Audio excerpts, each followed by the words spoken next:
الثلاثہ لکھنے والے مولوی اشرف علی تھانوی لکھتے ہیں ایک بار دیوبند میں ٹیچرز میں لڑائی ہو گئی، دو گروپ بٹ گئے، تب مولانا قاسم نانوتوی اپنی قبر کو پھاڑ کر جسد انصری کے ساتھ دیوبند مدرسے میں تشریف لائے، لوگوں کو مشورہ دیا کہ لڑائی جھگڑا مت کرو، مشورہ دے کے واپس جا کر قبر میں لیٹ گئے۔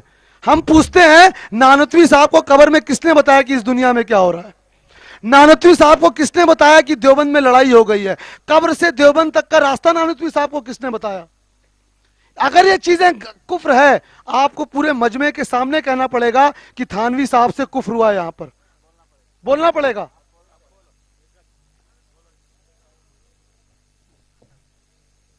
دیوبندیوں کا علماء کے بارے میں بھی اسی طریقے سے اولیاء اللہ کے بارے میں اور اسی طریقے سے نبیوں کے بارے میں علم غیب اتنا ہے جتنا کہ اللہ تبارک و تعالیٰ ان کو دیتے ہیں۔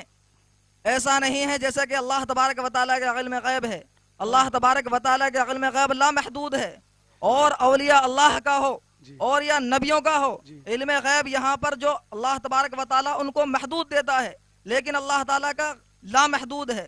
تو پھر ہم یہاں پر یہ کہتے ہیں کہ علم غیب اللہ تعالیٰ کا اور نبیوں کا کتنا زمین آسمان کا فرق ہو گیا۔ اور آپ کے کہنے کے مطابق جیسے کہ آپ نے کہا کہ اللہ کے رسول صلی اللہ علیہ وسلم کو جو علم غیب تھا، حضرت عائشہ کے اوپر جو تہمت لگی، اللہ کے رسول صلی اللہ علیہ وسلم کو پہلے سے معلوم تھا اور اللہ کے رسول صلی اللہ علیہ وسلم وحی کا انتظار کر رہے تھے۔ تو پھر یہ سب باتیں کس بات کی دلیل ہو رہی ہیں آپ کی جانب سے؟ ویسے ہی حضرت عائشہ کے بارے میں نے کہا تھا کہ ہار ٹوٹ گیا تھا، منافقین کی بات ہوئی تھی، وہاں بھی علم غیب کے بارے میں آپ کا جو تصور نظر آ رہا ہے اور آپ کا جو نظریہ مجھے معلوم ہو رہا ہے وہ ایسا معلوم ہو رہا ہے کہ اللہ تعالیٰ کے علم غیب اور اللہ کے رسول صلی اللہ علیہ وسلم کے علم غیب میں نعوذ باللہ فرق نہیں کر پا رہے۔ آپ سب نے سنا، حضرت نے کہا حضرت کو ایسا محسوس ہو رہا ہے۔ میں نے اب تک کچھ کہا؟ میرے بڑے بھائی، ہم نے تقریر کے بالکل شروع میں واضح کیا، اگر آپ نہیں آئے تھے، ذاتی اور عطائی کہی تھی، یاد ہے آپ کو؟ اللہ مردوں کو زندہ کرتا ہے، حضرت عیسیٰ بھی کرتے تھے، یہ طاقت اللہ نے دی تھی۔ اللہ ہوا کا ڈائریکشن چینج کرتا ہے لیکن سلیمان علیہ السلام کو اللہ نے دی تھی۔ گنگوہی صاحب کہتے ہیں فتویٰ رشیدیہ میں کہ شیخ عبد القادر جیلانی بھی مدد کر سکتے ہیں اگر کوئی ان کو پکارے، اس عقیدے کے ساتھ کہ اللہ نے ان کو دی ہے۔ آپ ہم پہ کیوں الزام لگا رہے کہ ہم ذاتی سوچتے ہیں؟ ہمارے امام احمد رضا خان بریلوی رحمۃ اللہ علیہ نے اپنی کتاب میں پہلے پیج پہ لکھ دیا، کتاب کا نام بھی لکھ لیں، الدولۃ المکیہ، اللہ کا علم ذاتی اس کا اپنا ہے، لامحدود ہے، حضور کا عطائی ہے اور محدود ہے۔ ہم جو چیز کہہ رہے نہیں ہیں وہ ہم کو اب کیوں مان رہے ہیں بھائی؟ سب ریکارڈ کر رہا ہے، سنیے۔ میں نے کبھی کہا معاذ اللہ کی حضور اور اللہ برابر ہے؟ اور محسوس کا ہم کچھ نہیں کر سکتے۔ حضور بھائی ہنسے مت، دیکھیں سنجیدہ گفتگو ہے۔ آپ کی جو گفتگو ہے جی حضرت، اور وحی کے نازل ہونے سے پہلے جو آپ وہ عقیدہ بتلا رہے ہیں کہ اللہ کے رسول صلی اللہ علیہ وسلم کو اللہ تعالیٰ کے بتانے سے پہلے وہ بات معلوم ہو رہی ہے، تو اس سے کیا بات ثابت ہو رہی ہے؟ میں یہ پوچھنا چاہتا ہوں آپ سے۔ ایک بات حضرت، اللہ کے رسول صلی اللہ تعالیٰ علیہ وسلم کو تمام چیزیں جبرائیل علیہ السلام کے ذریعے نہیں معلوم ہوتی تھی۔ آپ کو ایک دے دوں میں مثال، حافظ لگ رہے ہیں آپ چہرے سے۔ سورہ بقرہ کی جو آخری آیت ہے مشہور، آمن الرسول، کوئی بھی یہاں جتنے لوگ بیٹھے ہیں جا کر دیکھ لیں، کہا جاتا ہے ایک بار وہ جبرائیل کے ذریعے دی گئی، ایک بار اللہ تعالیٰ نے ڈائریکٹ عطا کی ہے، جا کے پڑھ لیں کوئی بھی تفسیر۔ دوسرا سن لیجئے بخاری کی حدیث، اللہ کے رسول صلی اللہ علیہ وسلم نماز پڑھ رہے ہیں، نماز پڑھتے وقت اپنا ہاتھ یوں بڑھایا اور کر لیا۔ صحابہ نے پوچھا یا رسول اللہ آج آپ نے نماز میں ہاتھ کیوں بڑھایا؟ فرمایا مجھے جنت دکھایا گیا اور انگور میں نے توڑ لیا۔ یعنی حضور کو بہت سی چیزیں بنا جبرائیل علیہ السلام کے بھی بتائی جاتی تھی، ٹھیک ہے؟ تو یہ جو تھا اس کے لیے جبرائیل علیہ السلام کا آنا ضروری نہیں تھا، حضور اکرم صلی اللہ علیہ وسلم کے قلب مبارک پر بنا جبرائیل کے بھی حقیقت کو اظہار کیا جاتا تھا۔